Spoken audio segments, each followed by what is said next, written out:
กำลังมาตบน้ำเพียเนาะ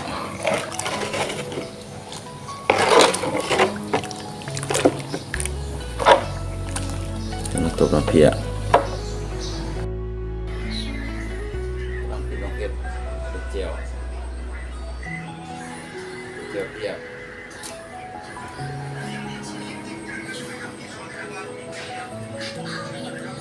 มักเพชรหัวเห็ดเจียวเพียดังนางเฝ้าหมอเปีย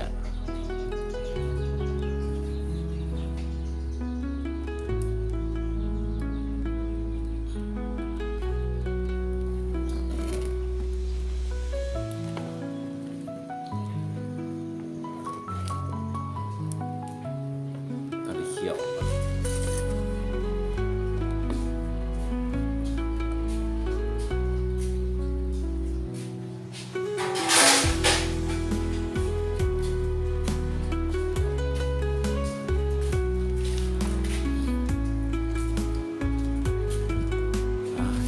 แต่ว่ากดเรียบร้อยแล้วเนาะกดเขียวมาได้แล้วเขียวมันได้ที่ปรุงแล้วป่ะเนี่ย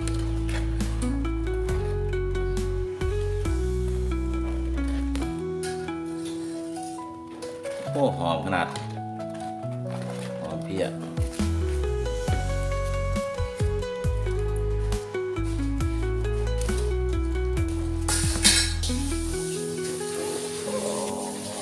เผ็ดต่อกันเลย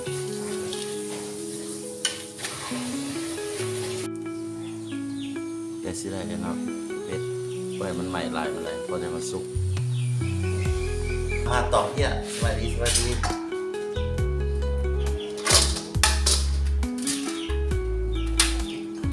เพี้ยเนาะ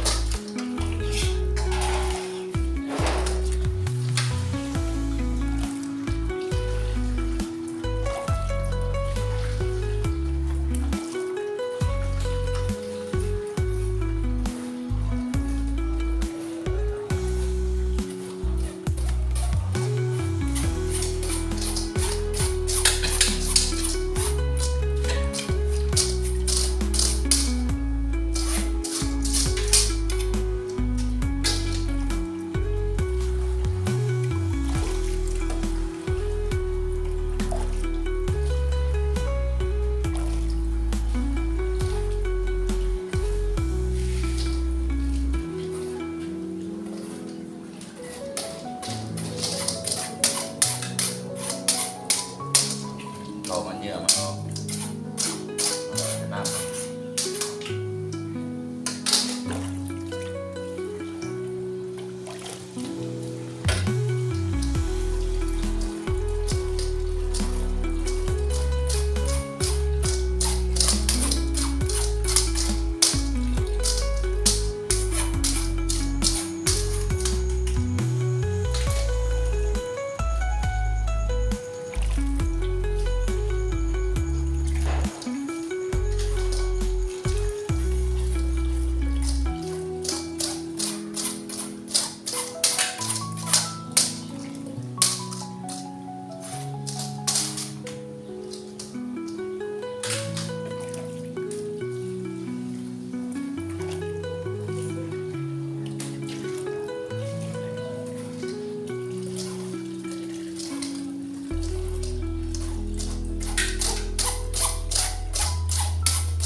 ต่อเพี้ยของเผ็ด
ทียม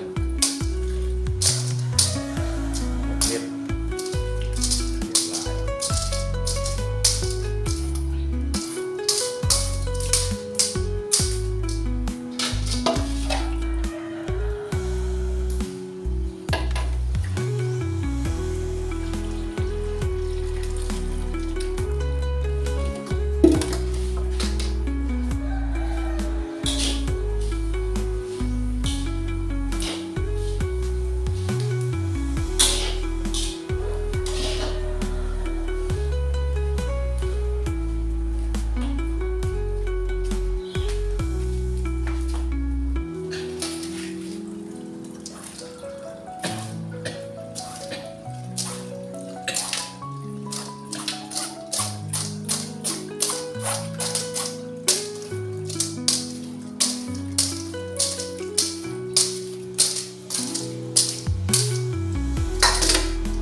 หม้อเป็ดก็เรียบร้อยเนาะได้แล้วสำเนียงเนาะน้ำตาลเจียวเด้อ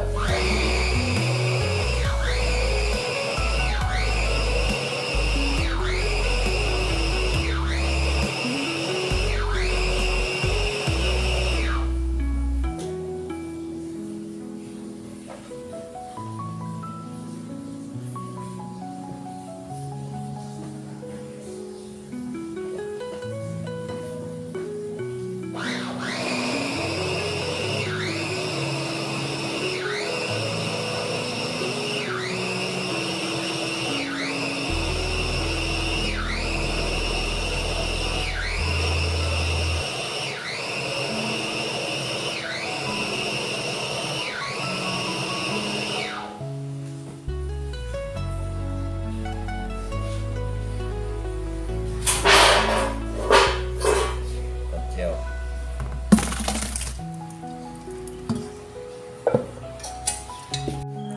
แล้วเด้อเจ้าเพีย